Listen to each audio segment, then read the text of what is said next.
What's up, everybody? I hope everyone has had a fantastic week. My name's Andrew, Brews and Board Games, and welcome to another episode of the Sunday Show, where we cover some news as well as some games that I've been playing recently. It's currently Father's Day. So far, it's been a fantastic morning. Lauren actually got me this shirt right here. It's supposed to be me in like a Mandalorian suit. It's pretty badass. It says the man, the myth, the legend. I just thought it was cool. It's got like my name right here, Andrew.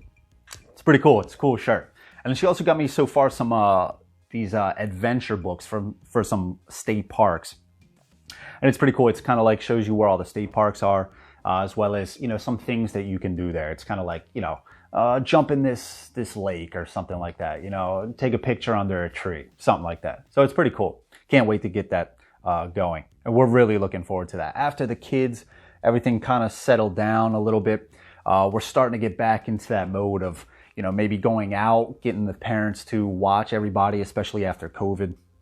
So we can start doing some stuff like that. We're really looking forward to that. Going kayaking again. Yeah, it's gonna be super fun. And then she also got me Ruination, which I'm really looking forward to, and that's supposed to be coming tomorrow. I think that game looks really cool. It reminds me kind of like Blood Rage, but a little bit different. Maybe almost like Lords of Hellas as well. I don't know. It looks like a mix of a few games, and it looks pretty fast-paced. So it's got me excited. And before we get into anything else, I do just want to say Happy Father's Day to everybody that is celebrating. I hope you guys have a fantastic day. Also, I did want to show you, I drew this. There was a chip theory contest a while back for the latest Cloudspire printing. And so they wanted you to draw a picture. I just thought it was cool. I wanted to show you guys.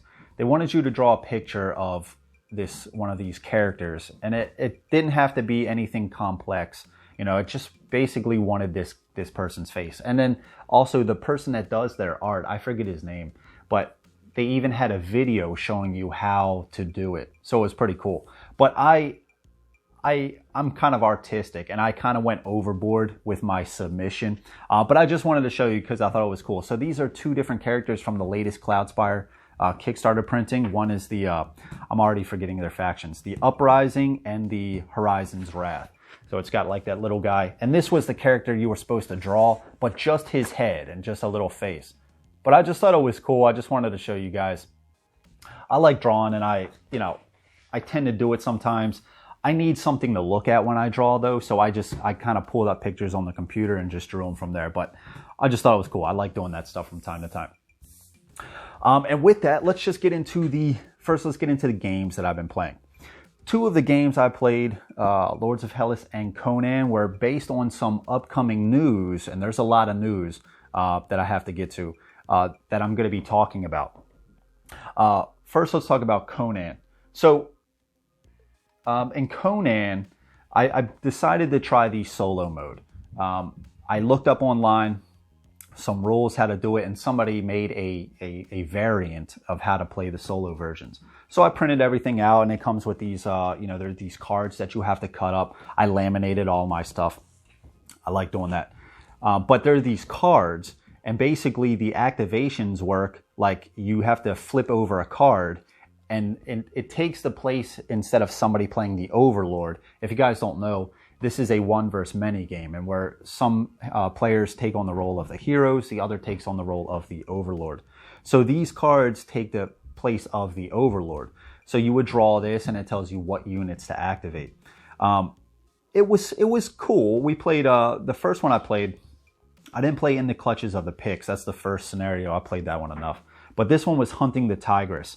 And basically there are these two ships side by side. And the heroes are on one ship and surrounded by these pirates. And then their two enemy leaders are on another ship with some more pirates and some archers and stuff like that. And so the enemy is trying to kill Belit. So what I basically did was the heroes, it started with the hero's turn. I basically had a huge turn with the heroes. I activated Conan. It was Conan, Shavatas, and Belit. And I basically activated all of them, and I took out all of the pirates on the ship I was on, leaving me completely free to rest the next turn to get more gems back. And if you guys don't know Conan, it basically works like you activate your heroes with gems. So you can go all out if you want to, having a huge turn, doing multiple attacks, opening up chests if you want to, doing other kind of manipulations. But that leaves you open if you have less gems to defend yourself with. And then to get gems back at the start of your next turn, you basically determine if you're active or resting. If you're active, you get 2 gems back depending on how many heroes are dead. And with resting, you get 5 also depending on how many heroes are dead. So when you rest, you can't do anything but defend yourself, but you get more gems back. So I basically went kind of all out on that first turn, wiping out all of these pirates. But the thing with this solo variant, it was okay, but some of the decisions it makes obviously still aren't the best. It's not a human player. And the thing with the rules is, let's say I was to do enough damage to kill one of the units. If I would only get 1 damage past the enemy's defense, like I would only kill the unit by 1, they would spend a gem, because the Overlord has gems as well, and they can defend per unit. They would spend the gem to try to block that 1 damage. If it was anything over 1, they wouldn't try to defend it. But what that leads to is they can potentially spend a lot of gems defending all of these units. So then when it comes time to activate, and these cards say which row to activate, if it was in slot 3, they would spend 3 gems to activate this the troops in this section. But what I found was they're spending too many gems, because like if they would activate row 3 or on the river, the 3rd activation tile, that's 3 gems, and then they would spend more gems if they could, if it would allow them to do more things. So it was fine. But I felt like I ended up winning kind of easily, because that scenario is cool. You can jump over to the next ship. You can fight the heroes. And my objective, the hero's objective, was to kill both of the leaders. So it was 2 leaders. And I was able to do that, I thought, fairly well. They were able to reinforce bringing some units back, but I just felt like it wasn't enough. I did take some hits with Conan and Shavatas, but I don't know. I felt it was a little too easy because they spent gems a little bit too much. So then I tried another scenario, doing a solo thing, and that was the very next one, in the Heart of Darkness. But I didn't use this system. What I tried to do was I tried to play both roles, and I would try to say, okay, as the heroes, what would I try to do that makes the most sense? And then I tried to do that with the Overlord. So I was essentially playing against myself. And honestly, that was even easier. I don't know if it was because I was playing the Overlord, but this one was basically, there was less units for the enemy, but there were more powerful units. And they had these 3 beasts that were locked up. And on their turn, they could free one of those beasts. And they were really strong. I think one of the guys had 12 defense, which is insane. But I felt like it wasn't enough, because as the heroes, Conan he's a monster. So I was able to get in there, do some damage to the Dark Demon, and then that kind of freed up some space to get to one of the heroes. And that was my only quest or objective as the heroes, was to kill the leader in there that was summoning, getting these other beasts onto the field. And I was able to do that fairly easily. So that one was even easier. I don't know if it was a scenario problem or a me problem with the Overlord. I don't know. But it was a lot of fun. I really like this game. And one of the reasons I play this, I'll talk about. I was going to mention it right now, but I'll talk about it in the news. The next game I played was Warp's Edge. This is a cool solo game where you're taking the role of a fighter craft, if you will, and there's a mothership with some enemy fighters. And this is a bag building game. So on your turn, you have to stun the enemy by either shooting them with a laser or evading them. And if you're able to do enough damage to that enemy or evade them enough, you get other rewards that you can choose from to add to your bag. And then on the start of your turn, you draw 5, and you have 5 more tokens that you can apply to the enemy ships. And it's a really cool thing, because you got to determine, okay, do I want to destroy that ship? Because if you destroy them, you get certain rewards. Or if you evade them, you get certain rewards. So it's a pretty cool thing to have to decide what you want to do, because some ships might take more, they might need more damage, and they might need less evading, or vice versa. And then so the one that I played was Achilles, and I was playing against the Dread. It's basically the starting, it was the first time I played, so it's kind of like the starting scenario.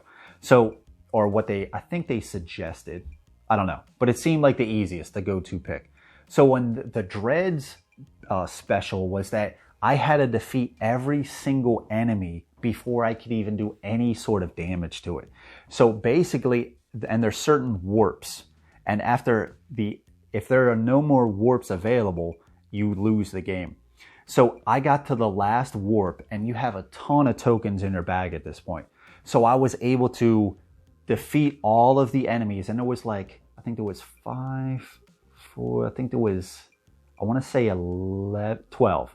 I think there was 12 enemies that I had to defeat. So I had to keep pulling out tokens, divvying them up to each enemy before I could even still have tokens left over to then apply to the mothership. It was a fun game. I had a lot of fun with this one. It's cool. It's a really nice bag builder and a pusher. No, it's not a pusher luck, but you got to determine, you have to make the right choices, adding stuff to the bag and then making decisions based on what you pull out of the bag. There was a lot of interesting decisions on here in this game. So I look forward to playing more of this. It's really cool. So that is Warp's Edge. And then the last game I played was Lords of Hellas. So I've only played this game multiplayer, but I wanted to try it solo. And if you guys are looking to play this solo, I would not, it was fine, but don't buy it to play it solo. It was like 2 acts, and it was okay. It takes you through the story of like Xerxes, he's invading Greece, and you take on the roles of Achilles. That's funny, both the ship that I played in Warp's Edge and in Lords of Hellas was Achilles. But you play the role of Achilles in Sparta, and you have to defend, the objective is, for Xerxes, they have to destroy the temple of Delphi. And so you're trying to prevent that and push their army back. And the cool thing was all of the monuments are already set up. So I was playing through it. It was okay. There are minor changes from the multiplayer then to the solo. But it was funny because I was going through the whole game, right? I was able to destroy a monster. It was the Minotaur. He kept destroying Zeus, the Zeus statue. So, and if they destroy the whole statue, you lose the game. So I went over to Zeus with the Achilles, my hero. I was able to defeat the Minotaur, but there was a Hydra with the statue as well. So I was like, crap, how am I going to stop this? So Xerxes' army kept moving down, and I had this whole force with the Oracle of Delphi. So I had a whole force there ready to destroy this Xerxes army. However, after I got done playing through all of this stuff, right, I was getting blessings from destroying the monsters, because that's a little change in there. Adding up my force, building temples, praying, getting other bonuses, drawing combat cards. I then finally looked at the objective, because I was like, wait, what is Xerxes' objective? Because I think it was later on in the manual for the solo mode. And it was, if they even reached the Oracle of Delphi, the temple, I lost. So I had already lost like 2 rounds ago, and I was still playing. But needless to say, I mean, it was a fun little campaign, but it's not replayable. It's like the same old thing, because what happens is, what the story is, you would choose, like you choose tokens to place over top of abilities that you chose. And those tokens have a number on them that tells you to read from the manual. So if you go to play the game again, it's going to be the same tokens that you're going to draw and having the same text. So you could probably replay it 2, 3, 4 times maybe, but it's going to start to feel kind of samey. But I had a lot of fun. And the reason why I played this and Conan was because of 2 announcements. So let's just get into what those announcements are. I usually have a notebook, but there was too much stuff, so I actually grabbed my wife's tablet for this. I was starting to just write down so much stuff, and I was like, I don't know if I'm going to be flipping pages nonstop. So I just got the tablet to try to help out. So let's just get into some of the news. So real quick, for Conan, one of the reasons why I played Conan was, I talked about this in a previous update, but they are 100% done printing and making the Conan the Conqueror expansion to this. So they are completely done. Everything is boxed up, wrapped up. It's just ready to be shipped. So they're trying to get a shipping container or a freight, a ship to send out to the distribution hubs.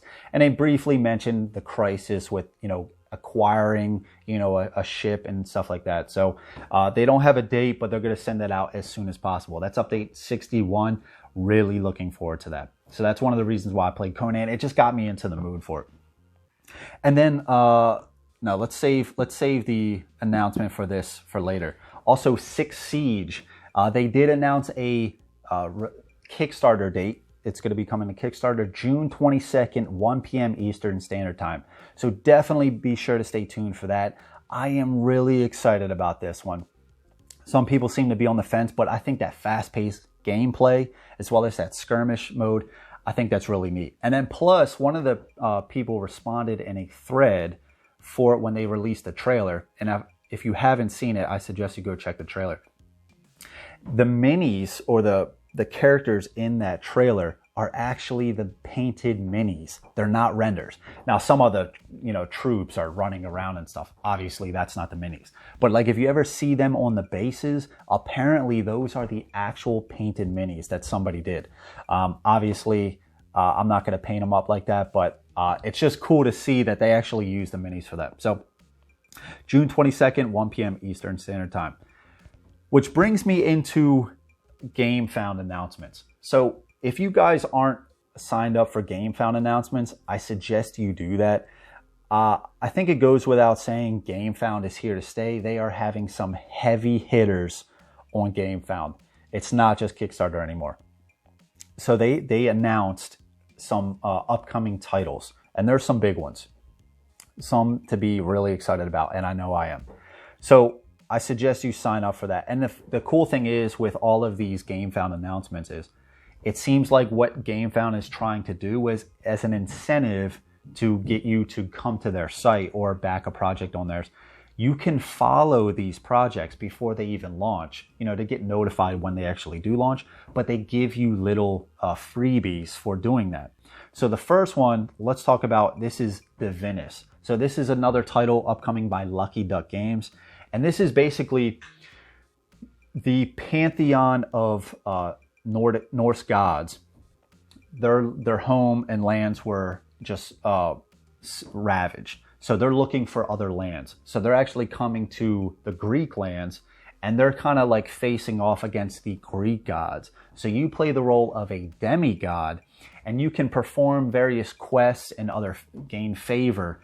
From what it sounds like, maybe playing both sides. I don't know if that's going to be like you have to choose a side and you help to determine who comes out on top. But if that is the case, that sounds really cool. So just to give you a brief little tidbit. So it says, let's scroll down here. So Divinus is a competitive legacy digital hybrid game for 2 to 4 players that features both a campaign and an infinitely replayable game mode. You take on the role of a demigod, exploring lands, permanently changing the world, and completing quests for gods of both pantheons to gain artifacts, titles, and favor. So that right there kind of says like you might be able to play both sides of the aisle. I think that's cool. I love this whole idea of kind of the Greek gods and the Norse gods. And it kind of seems like that's a little bit of a theme going lately. It's just like titles are kind of almost combining, these gods, right? Like Lords of Hellas, we have an announcement coming up later. And then as well as Mythic Battles, right? They had the Greek line, and then now they have the Ragnarok, with the Norse gods. So I think but I like that sort of stuff. I like all of this god stuff. And it says, Divinus combines popular tabletop mechanics such as tile laying and dice manipulation with the permanent changes of a legacy game and the support of an innovative mobile app. So they're still using a mobile app for this. This is kind of Lucky Duck's shtick now, right? They had Chronicles of Crime. What was the latest one? Destinies.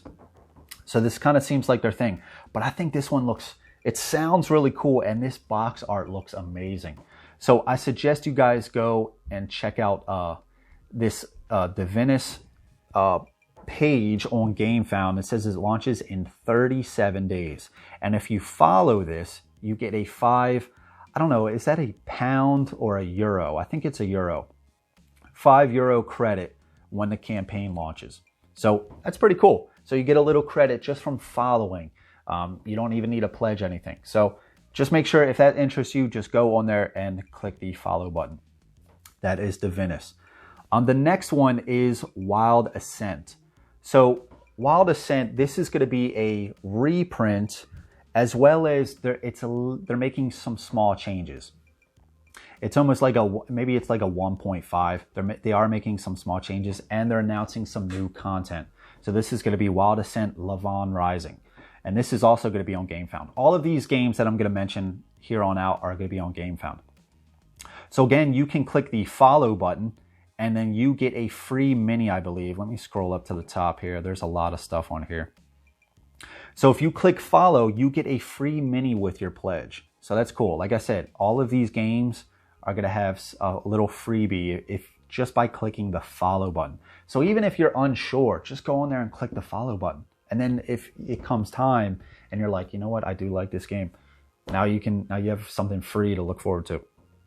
So this is going to launch in 9 days. So like I said, this is going to be a reprint of the old content, but also tweaking it a little bit. So you're going to be able to get everything from the previous stuff as well as the new Lavon Rising. This game looks really cool. There's a few game modes in here as well from what I see. There's like the hunt. There's a skirmish mode, like battling in an arena, as well as a campaign mode. And the hunt, you're basically going out and hunting these monsters in the wild so you can kill them, bring them back, and sell to the market for gold.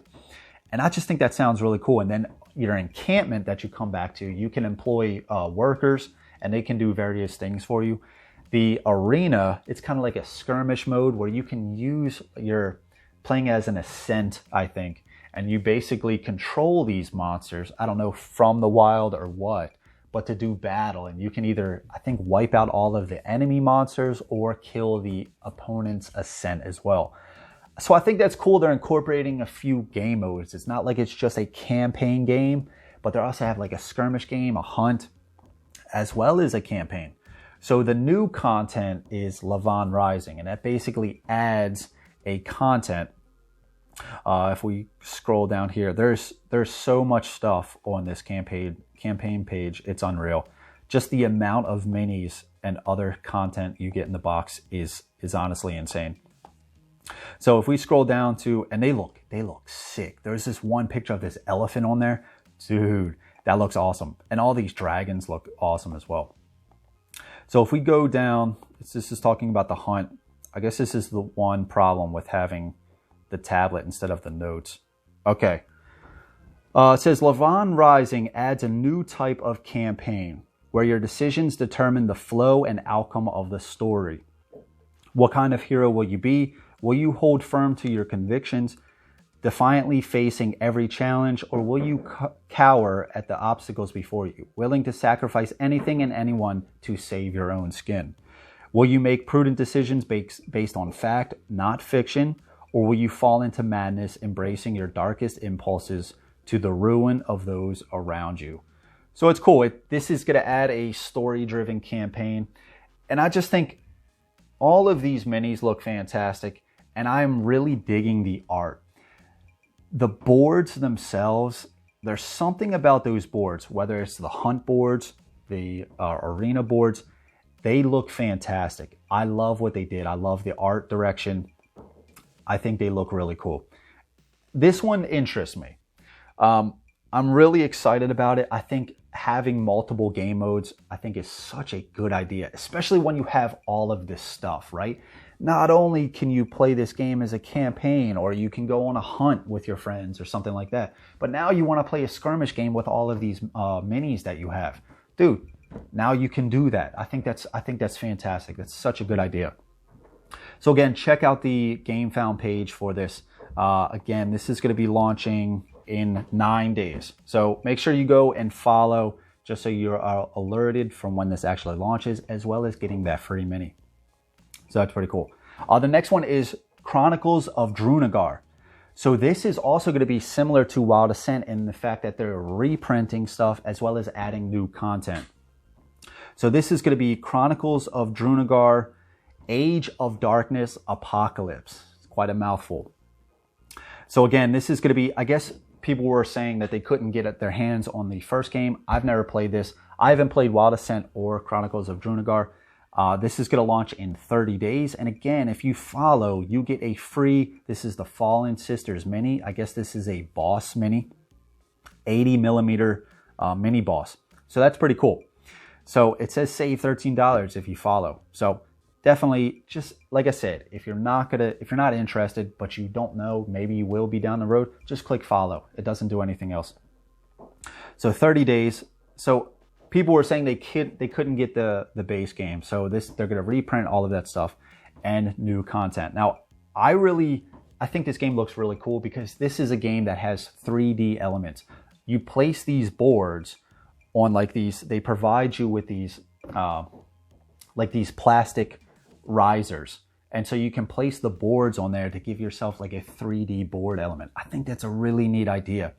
And then also, and this is a campaign game, but you can also play one-offs if you want as well. But the cool thing with this is there are these doors. Like if you were to go into another room, you open up this door and it gives you some flavor text and it tells you and it shows you how to set up the next room. And there's also some QR codes on the doors as well.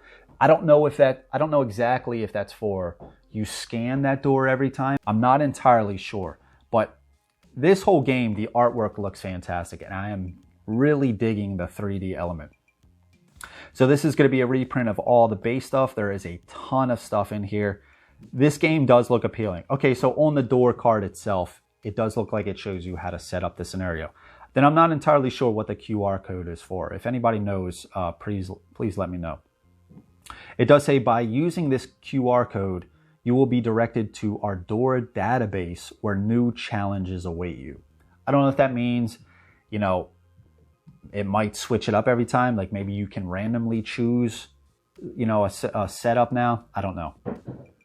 But again, this is going to be a campaign game. You're going to be able to level up your people over the course of the game. And then the darkness is going to have its turn, where essentially it's placing these tiles over top of the map. I don't know exactly how that works. It looks pretty cool. I'm assuming maybe it just means you can no longer use that section of the map anymore. And maybe once that gets to a certain point, you lose the game. I don't know. So the new expansion this is going to be adding is the Apocalypse expansion. So this is just going to continue the adventure through 16 adventures that present new mechanics. So it's just adding to the campaign mode. And I really do think this one looks cool. I'm digging the artwork on here a lot. I think the gameplay looks fantastic. The minis look fantastic. And this is one that I am really interested in. I missed out on the first campaign. I have not played this game, but I am willing to give this a shot. And one of the cool things is part of the stretch goals is it says backers campaign. So it says during 21 days, all backers will help us create a new campaign beginning with 4 new chapters, new cards, and 3 new monsters. That's cool. So over the course of the campaign, you can help to create, from what it sounds like, the first 4 chapters, as well as new cards and 3 new monsters. So they're kind of giving the backers some input. I think that's a cool idea. And this new campaign is free for all backers that pledge the Apocalypse Adventures box. So this looks pretty cool. If this interests you at all, please check this out. It says 16 new adventures over the course of 70 hours. It's a lot of content. That is a lot of content. And so that is going to be Chronicles of Drunagor, Age of Darkness, Apocalypse, Madness, Nightmare, Hell, Demon Lord, Darkness, Apocalypse. That is quite the mouthful. But this one looks really cool. Definitely hop on here and click follow if it interests you at all. This one, it looks cool to me. And then the last one we're going to be talking about, there are others. I'm going to save those for the next Sunday. But there's other cool games out there as well. So the last one that I'm going to mention is the one that I'm most excited about. And this is, you guys have probably heard about this announcement, Lords of Ragnarok. So this is by Awakened Realms. This is going to be a follow-up to Lords of Hellas. So basically, they're bringing Adam Kwapinski back, and that's the same person who made Lords of Hellas. So it's not going to be an exact game with a reskin for the Norse gods, but they are going to tweak some things. And so far, and again, click follow, you get a free Valkyrie hero mini. And there's no launch date for this. So I guess just click the follow to be notified of any updates. So like I said, there's no launch date. But basically, it's going to be using most of the mechanics here. You're still going to be able to fight monsters, battle with your armies, build monuments. And I don't know if you guys know, but I have Zeus here from Lords of Hellas. And what you do is, what's cool, these monuments are broken down. And over the course of the game, there are these 5 pieces here. Over the course of the game, you're going to have to, you build up these monuments. I got it on backwards, of course. You build up these monuments piece by piece. And as you do, it's going to provide you with different benefits. So if you go and you would put priests here on these 2 sections, and if you put a priest here, depending on what level monument this is, you get certain rewards. And then there's multiple gods in there, multiple monuments that you can build. This is a really cool idea.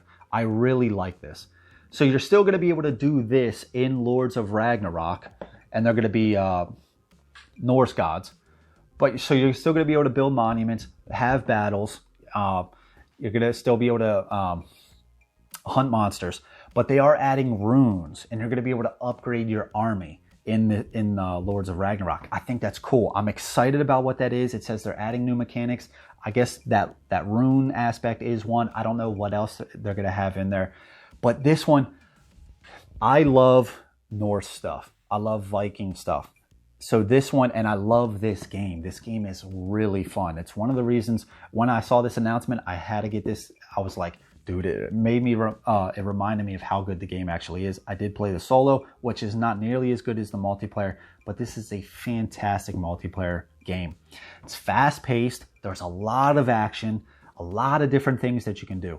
Fighting the monsters is very cool. You get battle cards. You have to play them to destroy certain parts of the monster, and you get rewards for that. And then there's multiple different ways to win as well. You can conquer a certain amount of lands. You can defeat 3 monsters. You can build a full monument and control the region that the monument is in for, I think it's 3 turns. Building these monuments is cool, going to pray to them. There's so many different things that are happening in the game, and all of them are very cool. So that, on top of the Vikings theme, I am very excited about this. I think it looks cool. If it's anything like this, which I think it's going to be with new mechanics, so it's not going to be the exact same game, that's awesome. And especially if maybe you can bring in monsters, like not monsters, monuments, into maybe the Lords of Hellas realm. I don't know. One change I did see was if you look on the page, I'm assuming this is Odin, the monument. This looks like it has 4 sections. Now the gods, the monuments in Lords of Hellas had 5. Each of them were 5 different sections. So maybe that's one thing where they're tweaking a little bit. Each of the monument gods in Ragnarok is only going to have 4 sections, which that might be okay. It's streamlining it a little bit so you don't have to build as much. I think that could be cool. So basically it says, you will still erect great monuments, hunt monsters, and fight epic battles, but you will also use runes to promote your troops, take control of trolls and other monsters. That's awesome. Or get unique perks for conquering regions.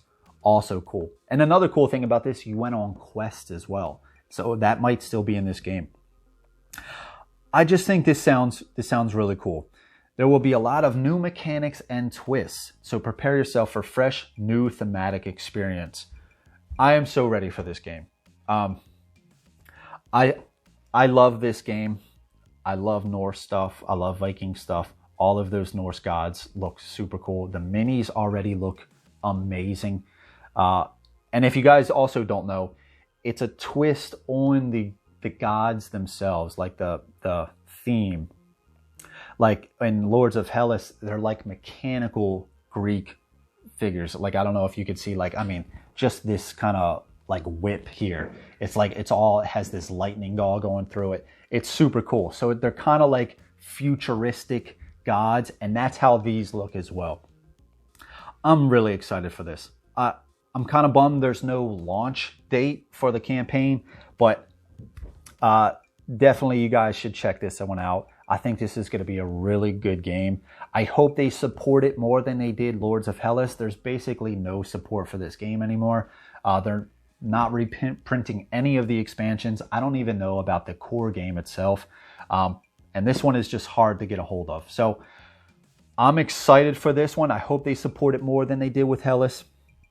There's even an expansion with the Chronos expansion. They never even came out with rules for it.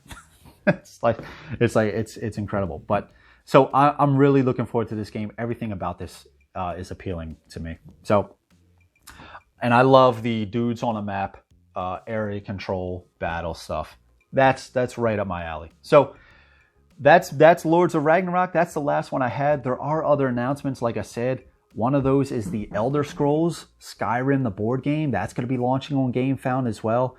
And there's 2 other games that I wanted to talk about, but I'm going to save those for the next video because this is already getting long enough. So, and that Elder Scrolls game, that does look cool. So I'll talk about that in the next update. So that's basically going to be it for the news. Again, I'm going to put links to everything down below. Sign up for the GameFound announcements. They are putting out some heavy hitters, and go and follow each of these campaigns. If you're on the fence, just click the follow button, because if you do decide that you are going to partake in the campaign, now you will have a little freebie to go along with it. So I suggest you go check these out. I'll put links in the description like I just said. So really looking forward to all of those games. Some huge news. I'm really excited. Next month is going to be wild, man, with all of the Kickstarters. I don't know. I'm going to have to pick and choose. I'm not going to be able to afford every one of them. Games are just becoming so expensive. I mean, that Wild Assent stuff, like each of those, like the core box with like the other expansion, like the core box alone was like 120. One of the expansions was like 140. The Lavon Rising is 120. Dude, and that's just Wild Assent. Luckily enough, that has multiple game modes. Chronicles of Drunagor, I don't know how much that was. Lords of Ragnarok, dude, I'm already expecting like at least $250 before shipping with all of the expansions and stuff like that. And then Elder Scrolls, and then Divinus, dude, and then 6 Seige. I still got to pay for, I think I'm going to go in for Mythic Battles Ragnarok, dude. It's a lot, dude. There are a lot. So I'm going to have to pick and choose here. But yeah, definitely check out all this stuff. I hope you guys have enjoyed. Have a happy Father's Day. Have a great week. Stay tuned for more videos coming from me. And I hope you guys have had a fantastic day. Thank you for watching. And until next time, grab some brews, play some games. Thank you for watching, and have a great day. All right, guys. Take care.